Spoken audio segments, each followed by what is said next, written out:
Welcome to USA Global TV and Radio, where our mission is to provide education, entertainment, hope, and inspiration. USA Global TV and Radio connects you with experts and audiences all around the world every single day to help you succeed in business and to live a richer life. Visit us at usaglobaltv.com to learn about career and life-changing training and mentoring programs like the Listening Mentor. Subscribe to our newsletter to stay informed about our special programs and offers. Discover how you can become a guest on one of our shows or a host or producer of a USA Global TV and Radio show of your very own. That's USA Global TV and Radio, where the doctor is always in.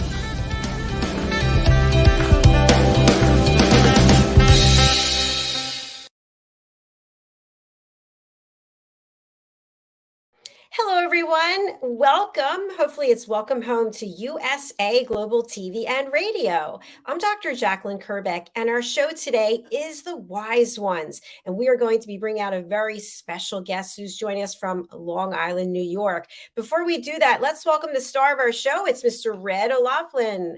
Hello, Red. 3 times today we see each other. Yes, and one more to go. So, more to go. So, howdy, y'all. Well, down here from Houston, Texas. It's good to see you, Red, and you're doing so much in the world to help other people. As I've said a zillion times, and I'll keep saying, you've helped me immeasurably in so many ways, especially with my book publishing and all the book coaching that you've given me. And I just said earlier today, you've got to be sick of me at this point. Congratulations on having your paperback book come out yesterday. Dr. JACALYN, for those who may not know, has 2 best-selling books as a best-selling author, and then she has another 4 books that are #1 new releases, all children's books. And so she's helping the general population learn how to listen more effectively, listen better, to be more attentive to what people say. And it's a very, very effective program. She offers it often, and it's one of those things that if you're in the public eye at all, especially on any kind of video, I ought to seriously consider taking her elevated listening course, because there's a lot of fantastic information in that course. Thank you so much. I didn't expect that. That's wonderful. You know, one thing that I think is really important, and you and I have discussed this a few times, is we all know how to talk, right? Some people can just talk and talk and talk, but we don't know how to listen that well. And that's what I think is so key, because we do know when someone has really been listening to us, and it makes us feel safe. It does. It really does. And sometimes we have to say, what exactly did you say? And maybe they don't understand that what they're saying has some level of complexity to it, that, just a couple of words of clarity, it's all it's needed just to clear that message up. And so it's you can't let them just sit there with not knowing that. I mean, part of our job as a listener is to make sure they get the message out clearly, and it's important, otherwise they wouldn't be saying it. Very true. And you're also doing a tremendous amount of work in the longevity research area. You just had another book come out on Alzheimer's. Tell us a little bit about that, and we'll bring out our guest. Fantastic. Thank you very much. Latest book came out a couple of weeks ago called Understanding the Causes of Alzheimer's Disease. Like most diseases, there's more than one cause. If you look at headaches, what causes a headache? What causes high blood pressure? There are just a lot of things that can cause multiple causes for a particular disease. When you look at the pathways that disease progresses through the body, well, if you shut down this one, or maybe 4 or 5 others that are still going on, and you need to shut those down too. Now, sometimes you can take one particular fix and it may take care of 3 of them, but another 2 are still ongoing, or they were past the point of fixing with that initial solution. And so the book talks about various things that cause an extremely high risk of Alzheimer's, and what you can do about it in many cases. There are some simple fixes, not necessarily a fix per se that says it goes away. But when somebody has Alzheimer's, and you can get an extra 2 or 3 or 4, maybe 5 years of sanity rather than losing them mentally, that's a big deal. And it's something that it's a disease I wish nobody had, but unfortunately many families are experiencing it because people live a little bit longer And we're seeing Alzheimer's actually start creeping back into people under 60 years of age. And that's a real burden because they may have another 30 years of life. Yeah, absolutely. We could talk about that for hours and hours. I hope people will join into your Talking Heads episode where you are an expert presenter. The show is following this That is in true. And I yeah. have four things I'm talking about today, of which you would not expect any of them to be on longevity and lifestyle. I look forward to watching and producing. So thank you. We have another wonderful guest who has been sent to us by Mickey Mickelson. Thank you, Mickey. We love you. I think that might be the third person today, actually. Her name is Annie Mcdonnell. She is the author of Annie's Song. She's the founder of The Right, WRITE review. She's a book reviewer and an interviewer. She's also an author coach and an author event planner. I'm super interested to hear about this work that she's doing because as an author, I need all the help I can get. Let's welcome Annie Mcdonnell to the show. Hello. Hello. Thank you so much for having me. It's such a pleasure to be here. And I love Mickey too. Thank you for getting me a seat on the show. I'm very honored to be here. Oh, it's our pleasure, especially when you share backstage that you've been interviewing people for 20 years. That's incredible. It started off just in in writing, because I was with Elle Magazine. I didn't interview them for Elle Magazine, but when Elle Magazine stopped putting book reviews in print, I had to start to blog. And when I started to blog, I was like, wait, I think I really want to interview these authors, because I feel if you have a personal connection with the author, you're more prone to follow them, see when their next book is coming out, and know a little bit of something about them, which is very interesting. Absolutely. And you mentioned Elle Magazine. Oh my gosh, I read Elle Magazine for so long. I can't even tell you. You know, it's interesting. This is not our topic today, but just a quick digression. What do you think has actually happened with the magazine industry? That do people still look at magazines online as opposed to flipping through and I believe they do. I mean, I still read Elle Magazine online. I've been addicted to Elle Magazine since I was a young teenager. And I entered a book review contest to be a book reviewer for them, and I was one of 14 chosen. And that's how I got started with that. I did that for years. And then it's just, I still read it online because you can read so many on one page on that. What is the name of that? There's a book review site. There's a magazine site. Issue, ISSUU, and it has all the magazines you could think of. And I have my subscriptions there. I still do get magazines mailed to my house because I think that there's a lot to be said about touching the paper and reading. And I believe that helps with Alzheimer's types of things. I might be wrong, but I'm on dementia medicine. And I was specifically told to try to read things on paper, to do my crossword things on paper. Don't do it on the computer, because then I'm just touching buttons. It's nothing's processing the same. So I like to read the actual magazines in paper. But they stopped doing book reviews in the magazines to go online because there's so many people now doing book reviews online. So they had to get into that sphere of posting their book reviews. Otherwise, they'd be lost in translation, I think, if they stayed on paper. Wow, there's a lot that you shared there, and I really appreciate I love it. I appreciate your honesty and just your candor. Just on a small note, I think Red and I were both writing down the name of that site for the magazine. Like, what is that? I've never heard of that before. It's wonderful. It's a great site. There's a magazine that I have a column for. It's called Well Read Magazine. And I interview authors there with the Proust questionnaire interview. And I got that idea from Vanity Fair because Proust developed 35 questions to learn about somebody's character. And I ask an author every month 10 of those questions. so we can learn more about their character. But authors can also utilize that Proust interview to learn more about their characters in the book. If they answered these questions for their author, for their character, they'd know more about their character. So I found it very interesting, two-sided, questions. That is interesting. Wow, I was that's just writing that down too. yeah. Also, okay, I guess we're just going to be writing down stuff that Annie tells us today. Okay, next, what do we need to write down next, Annie? Maybe you should interview us. No. Well, I have pen and paper ready to go. I definitely have pen and paper ready. I mean, for instance, when you were speaking, Dr. JACALYN, when you first began, you spoke of, what you do and then how you were speaking of listening. My best friend and I were talking this morning. We actually said to one another, "Do I listen to you? Do I give you time to talk?" And it was a very strange question that we started talking about, but I think more people need to have it. And so you're making a very good point about that. I really love that.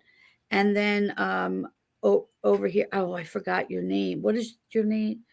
The gentleman. Red. Red. Okay, sorry, Red. I apologize. You talked about Alzheimer's. I need to get your book now. I need your book now because I was recently put on that dementia medicine, and I'm getting tested for early onset Alzheimer's and all of that. It's very scary. It's scary stuff.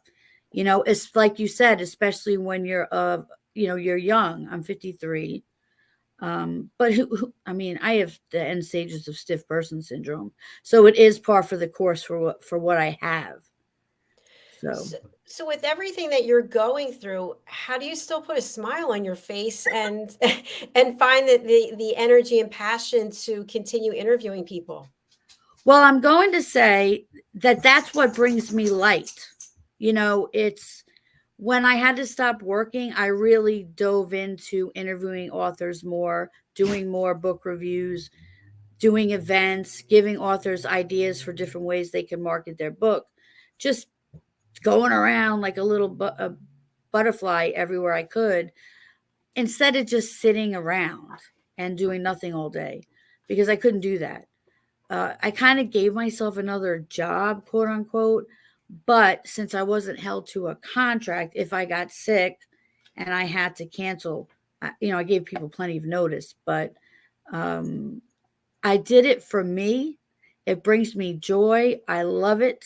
I love helping see authors thrive.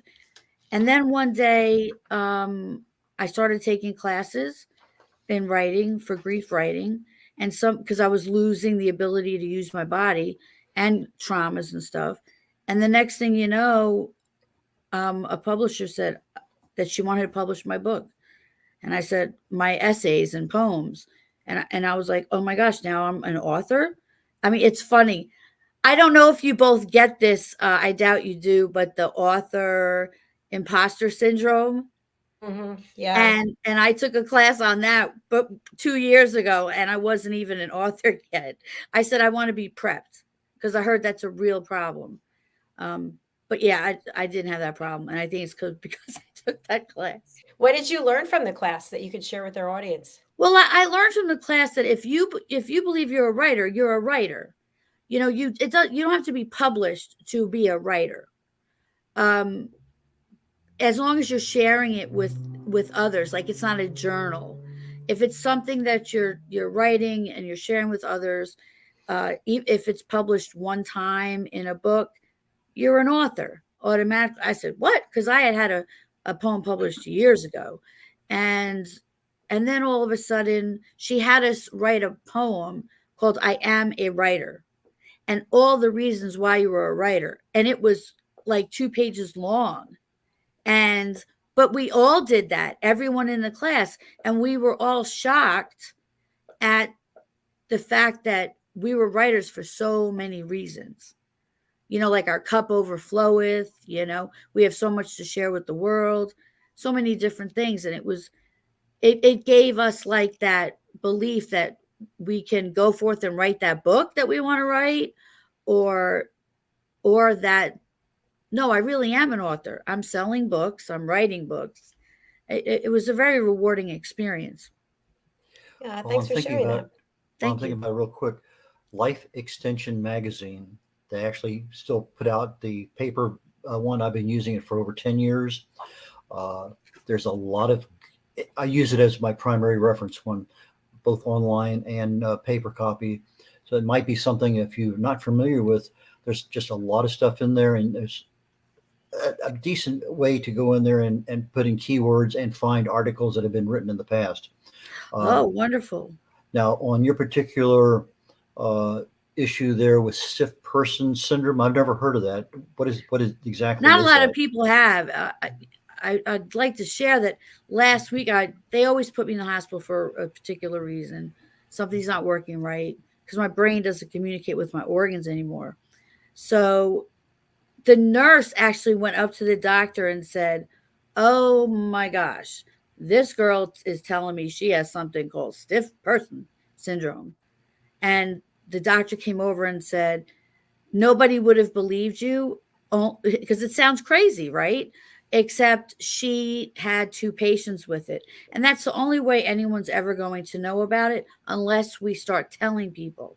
So I was this is the book, Annie's song. So I was the second person to write a book with the stiff person syndrome, and some of the proceeds are going there. All of the proceeds are going to a charity.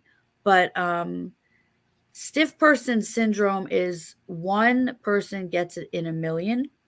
And what happens is you literally stiffen uh, through spasms that are like cramps, only 10 times as painful. And they can break your bones. Like I had surgeries in my belly and it'll pop, pop, pop, like where like little scar tissue was. It causes a lot of, and I have it end stage because it's in my esophagus area, and there's edema there, so it can close up at any time, and that's how most people with stiff person syndrome pass on, is the choking. It's interesting. I live with a couple while I was going through college for a couple semesters, and he had grand mal seizures, epileptic seizures, often, a couple, 3 times a week. And when he would go stiff, it was unbelievable how, I mean, the guy was very frail, but he was so strong that there was just, you didn't get near him because you could get hurt. Correct. And I can imagine if things start stiffening up on you, if it has anywhere near the same effect that epilepsy does, it's an incredibly strong reaction that most people would never believe it. It, like one time, even at my infusion, they had to close the curtain because nobody could watch. Because it was so bad. It's like, and we say it's like having an epileptic seizure because that's what people know. But like my foot, so I was sitting like this, but my foot went all the way towards the wall, and it's like, how is it doing this? And it hurt terribly, and they couldn't move it back. So it was just like we had to wait. We had to wait till it passed, and it's scary when you have to wait till it passes because, like I said, it breaks. It could break your hip. It could break your knee. Mess with your knees, your feet, and every muscle in between could be torn. None of that has happened to me yet. Thank God above. But my throat is my main issue. How long have you had it? I was officially diagnosed in 2017. Okay. Yeah, and so I think I had it for 2 years prior, because 2015 was when I left work to go out on disability. And they were like, "Oh, she has ALS," because I wasn't able to talk. I was drooling. I couldn't eat. So, but then you go to therapy and they can fix these things. Like you should see what I have to do to be able to speak every day. I have to do exercises with balls. I have to blow into this thing that's so hard to blow into just to get the littlest puff out of it to get our muscles in use. I have to blow a straw into water. When I eat, it's a whole shebang. Chewing it enough, holding it in the mouth for for 3 seconds and then tilting my head and making a hard swallow to try to get it down. Otherwise it'll sit here. And it's just, and sometimes food will just jump to the back of the throat. And I never thought to tell my therapist this. And he's a doctor. And one day I said, it's driving me crazy how the food just keeps going to the back of my throat. He said, why didn't you tell me this was happening? That's a swallow problem. I said, I'm sorry. I thought it was a food jumping down my throat problem. Like I didn't see it as a swallow problem because I wasn't trying to get it down. When you have so many problems with everything, even minor, it's very hard to know what to say when you go into a doctor because you can't hit them with 50 things. I'm sure you know that, so you have to decide what's the most important. And he said, Annie, that's the most important one because that's the one that's going to choke you. I said, oh, okay, well, I told you, what do we do about it? So there's all the rubbing, but I'll get real bad spasms in here and it'll make me clench like this and my throat will close up. And I start thinking of all the people I love. That's all I can do because I think, okay, this is it. But I have a big whiteboard that says, relax as much as possible. Easy breath in and blow air out. Count out loud from 1 to 10 slowly. They said, if you can do that, you're still breathing. Have you get fearful. Have you used emotional freedom techniques, EFT? I have not. I've never even heard of this. Go onto YouTube and type in EFT and Okay. And whether it's swallowing or there's just stress relief, weight loss, time zone changes. But EFT it's a matter of going through a particular mantra that you're tapping various parts of the body, and it aligns your meridians. I've been using it for many years. For me, I find that I have to use it for a absolute minimum, 8 minutes for it to be effective. If I just use it for 5, I don't see as much results. But if I get in that 8-10 minute range, then I can actually see some feedback. But stress relief, just a number of things. There's probably somebody out there that has a particular issue that you might be able to find. I'm not sure they're going to have EFT and stiff person syndrome, but EFT and swallowing, EFT and maybe some other, maybe it's a stress issue, maybe it's a muscle relaxation. I'm not sure, but that might be of some value. Thank you. I will, I will look into that. And I did go to a huge seminar on different ways of doing things. And they told us that we did that for a little bit, but I couldn't hold my arms up long enough. But the lady saw me and she said, you can go lower. You don't have to do up here. And it was genius. So thank you for reminding me. Like I said, it's very easy to forget something that can help you because there's so many things. Like I just threw lavender essential oil on me before the show, It's interesting. We had, oh my gosh, I don't want to get her title wrong. She's called the Oil Doctor, and she's, I think, a psychiatrist. Anyway, she specializes in dementia patients, and she has something called the Dementia Institute, and they use essential oils, and essential oils used, certain ones together at certain times, supposedly bring a lot of relief to people with Alzheimer's and dementia. So I didn't know that. See? So I'm going to leave with all this homework. I'll find the interview. We've interviewed her a few times. She's in Chicago, and I'll tag you on it. Thank you so much. Yeah. I would really appreciate that. Absolutely. So I want to be respectful to what you'd like to cover in the rest of the interview. We'd be more than happy to continue talking on this line if you would like to, or we can talk about the work that you're doing. What would you prefer?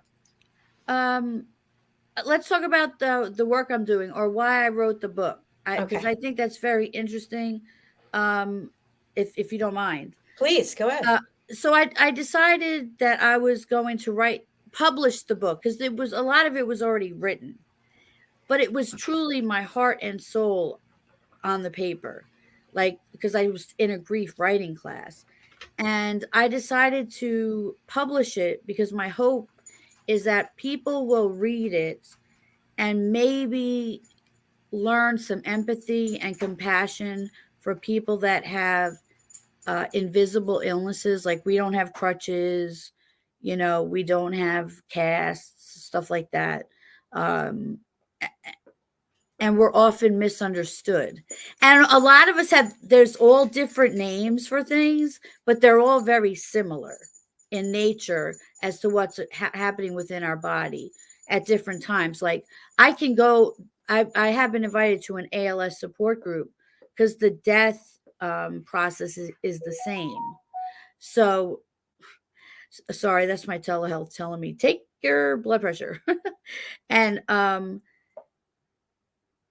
so a lot of things are very similar, but I wanted to show people, like you say, listen, you have to listen to your friends if they're your true friends and they're struggling with an illness that's misunderstood, like 1 in a million, a nurse not knowing what it is, all of these things. It's very hard to explain to people. And I have a ton of rare stuff. It's crazy. But this is the biggest one. This is the one that's causing the most ruckus in the body. And it is hard for me to tell people I have stiff person syndrome, even to my family. It's very hard for them to understand because nobody knows what to do to help you. But my dogs do. So that's why I wrote about the dogs, how much they help, how much they can help someone that's sick, not just needing them emotionally, but even physically. Sometimes they help. Like, one of my dogs would tell me to lay down because my blood pressure is too high. When your brain's not talking to your organs, my heart goes like this all day long. My nothing, it doesn't listen to anything, so it's crazy. But my dogs know to tell me, okay, you have to stop, mommy. And so I wanted to donate money to the dog rescue that I volunteer for, because I thank them for my dogs every day. The Pat Conroy Literary Center, because I love Pat Conroy, and they let me teach book review classes because a lot of people are scared to write book reviews. So he helped. They let me teach classes there.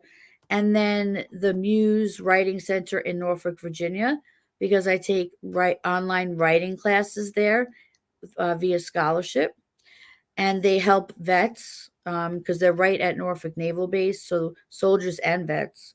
And also to the Stiff Person Research Foundation, some of the money is going to. So I'm not earning a dime. I'm doing this for charity and all charities that I believe can help people with our types of illnesses, like with the learning, like going to journal writing classes, getting a pet, and of course the Stiff Person Research Foundation. I mean, they're going to be the first to do something. There won't be a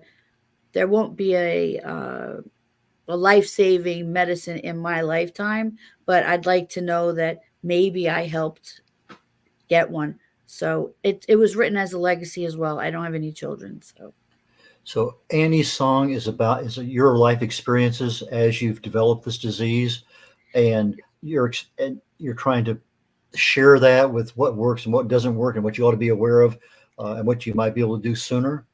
Yes, but like my best friend was raped and killed when I was 15, and like I felt a cellular change in my body when I was told that she was dead. I broke my neck in a car accident, and Mayo Clinic said they think spinal fluid got into my bloodstream.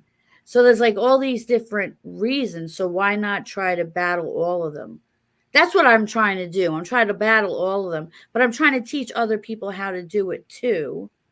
And, but also to be happy why all of this is going on. Yes, I cry.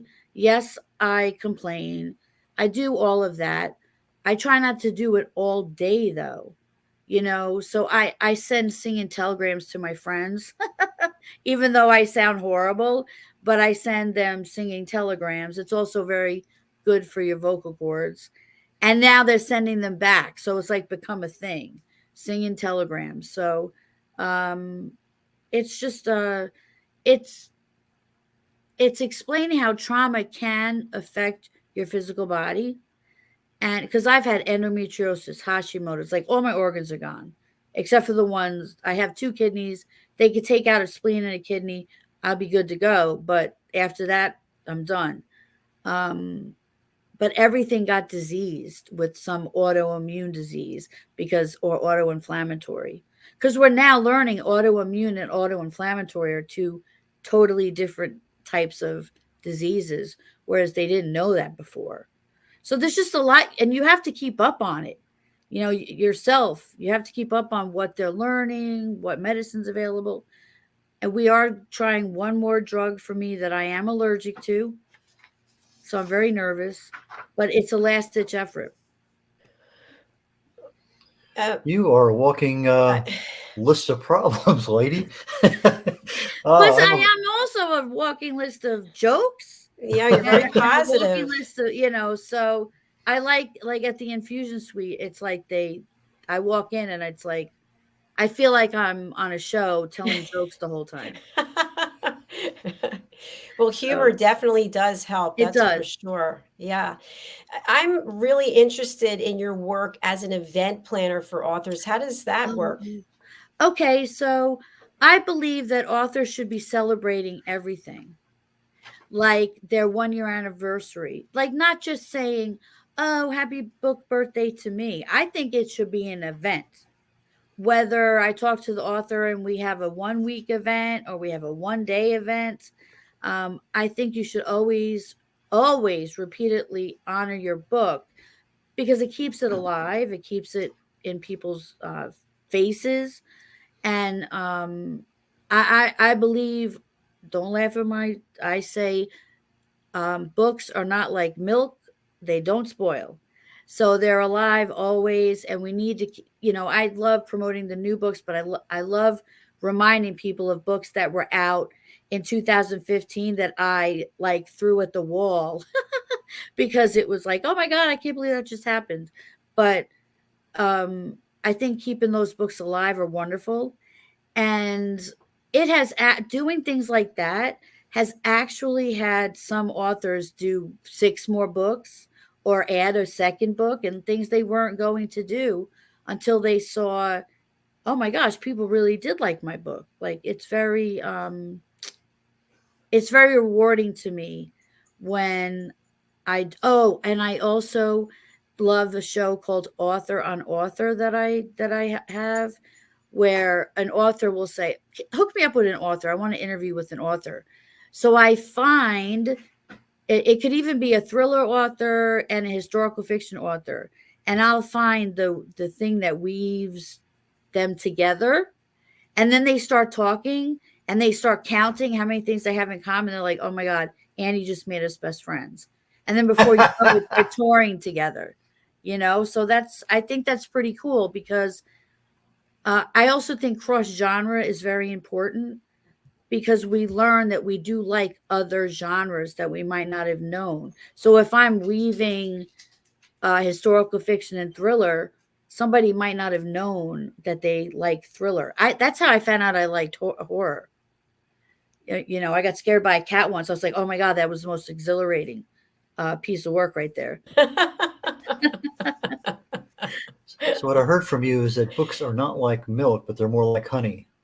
Yes. I like that. You can have it. Like honey. You now own it. Thank you. I'm in a bar. I'll tag both of us on it. No, I love that. That's really nice. More like honey. I like that.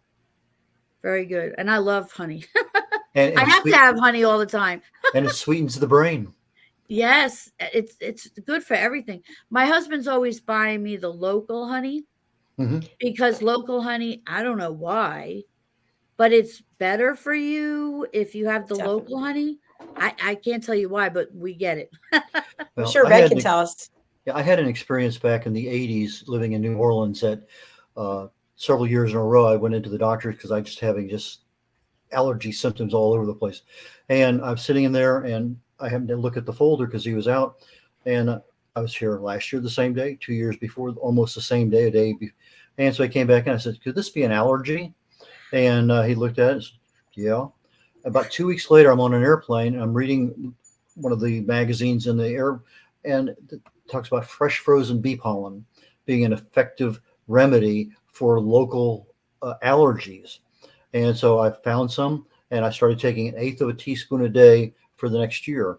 Next year came around, and I had absolutely no allergic reactions whatsoever, because at that Wow. low level, the body will respond, but not enough to give you symptoms of an allergy, but enough for the immune system to start seeing it over and over and over again.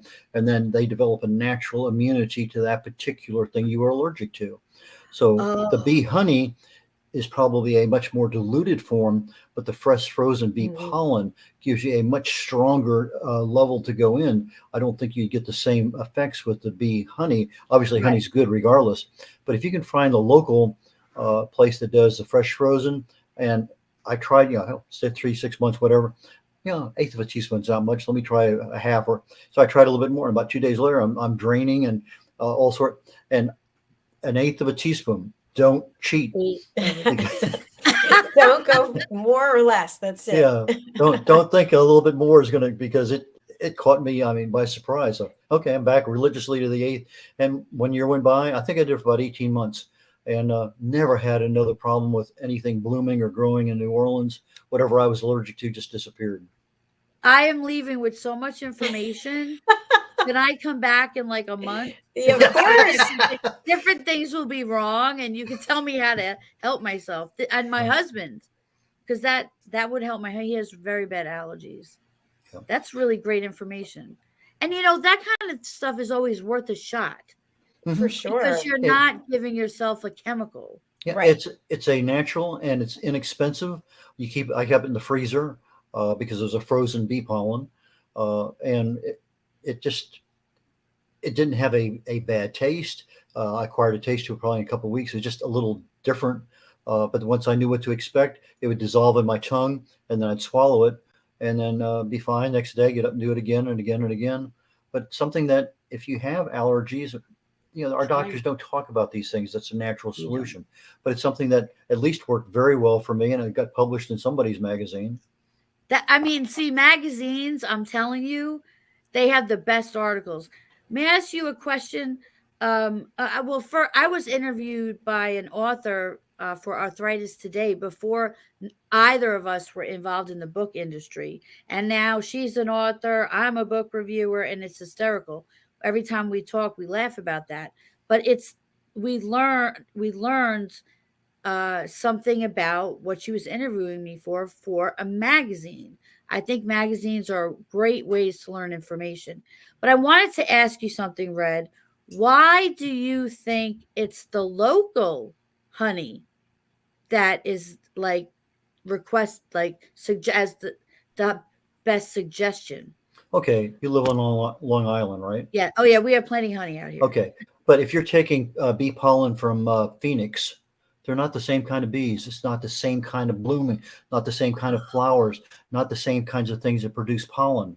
So you're getting the local bees that are producing something that, whatever allergy you have to whatever kind of plant, Would be tree, here. grass, Mhm. they're out there circulating around getting pollen from a lot of different local varieties, as opposed to something from California or Alaska or who knows where. And that's why the value for local bee pollen is far, far superior than the one for some other That's places. amazing. The guy's a genius, isn't he? It's Wow. amazing. It really Now, is, and it's also very interesting because you literally can think that, um, it sounds like an easy reason, like, how did mhm. I not think of it?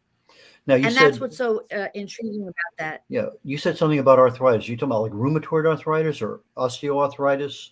Oh, yeah, I started well, my debilitating, stuff started with rheumatoid arthritis. I had endometriosis. I had to have a hysterectomy at 23. Then I got Hashimoto's, then to take out my thyroid. Then I got rheumatoid arthritis. Okay, It just was so one thing after the next. okay, so you have autoimmune disease issues, because the Hashimoto's is autoimmune, so is rheumatoid. Correct.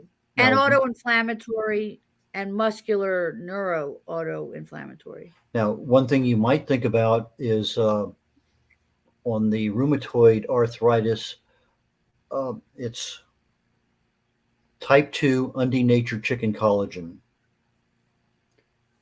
Okay. Undenatured? Undenatured. And you can find it online in pill form. And the rheumatoid arthritis has the same symptoms as osteoarthritis, but different cause. And I found people who have rheumatoid find that particular pill works it takes about 90 days for it to fully saturate the body where they're used to it. But it's something that will, because of the arthritic issue there, you're trying to resolve some of that pain and inflammation. And when the body sees collagen it's never seen before, it reacts with an autoimmune response. And so what you're doing is you're training the body, because the type 2 undenatured chicken collagen resembles human collagen except as a mirror image. So the body sees it day after day after day. 80% of your gut is your immune system. And so over time, you're training your immune system to recognize something. And so that might be something of value for that kind of thing. And another one you might want to write down is called PEA, just P.A. It's palmitoyl ethanolamide, but PEA pain control. It deals with neuropathic pain more so than anything else. I am not on treatment for RA anymore, so that would be perfect. Yeah, but the PEA is palmitoyl ethanolamide. It's a natural. Our bodies make it. We just don't make it as much as we get older. But if you have any kind of neuropathic pain, it's a really good analgesic for that kind of thing in the body, because our bodies just don't make it as much. So you can buy it online, and that might be something that will help you also. So PEA pain control, find the local one and have at it. Thank you so much. I have one other thing, common variable immunodeficiency. So I don't make antibodies. Okay. I have to get immunoglobulin for that, obviously. But do you have any advice for that? Yeah, usually when you get that, it's something that comes out of the refrigerator, and it's a big shot. I take and have them warm it up for about 10 minutes, because it goes into the body a whole lot easier and faster when it's at room temperature, which they can't keep it stored at. But it makes the shot a whole lot easier. There's not much. Oh yeah, I get an infusion of it. But yeah, okay. But yeah, so warming it up, because it's something they take right out of the refrigerator. And I used to get stuck with it all the time in the butt every time I traveled overseas. I don't mean to laugh, but but it's just one of those things. You sit there and you warm it up for about 10 minutes. It goes in easier, faster, and it doesn't glob up in your butt. And anyway, but no, there's nothing I can actually offer you on that particular item. It's not something I've researched or written about. I'm aware of it. That's huge information to warm it up. I like that, because it is cold. It is. You can feel it when it goes in. Mm-hmm. So thank you very much for that. I hope you two will connect, since our show is over. I know. I'm so sorry. That's okay, Annie. You'll have to come back, and we'll talk about some of this other work that you're doing. But I really appreciate you being here today. And we'll cover another 15 of her diseases. God forbid. I have like 35, so sure. Jeez, I'm sorry. But I'd love to come back and just listen to both of you. You're wonderful, and thanks for letting me talk as much as I did. I really appreciate it. It's our pleasure. Annie, we have your banner up here, but for people who can't see it or they can't read it, how should people reach out to you, and who would you like to contact you? Well, the best way to reach me is a Linktree account that I have. You just go to Linktree and you put in the Right Review, WRITE review. If you put the Right Review in Google, I'll show up everywhere. I like when people contact me that would like advice, that are dealing with lots of diseases, or they're struggling with their emotional needs and how to get them met. Not that I'm a doctor, but I'm a professional patient, and I could help from the patient angle on how to be happier, more patient when you go into a doctor's office. I mean, because that's so much stress if you're complaining about how long you're waiting. So anyone that needs any advice, or caregivers, because I was a caregiver to my stepmom for 9 months, and it's just as hard to be a caregiver. So, anyone that would like to be uplifted, I would like to help. Fantastic. Thank you. We really appreciate that.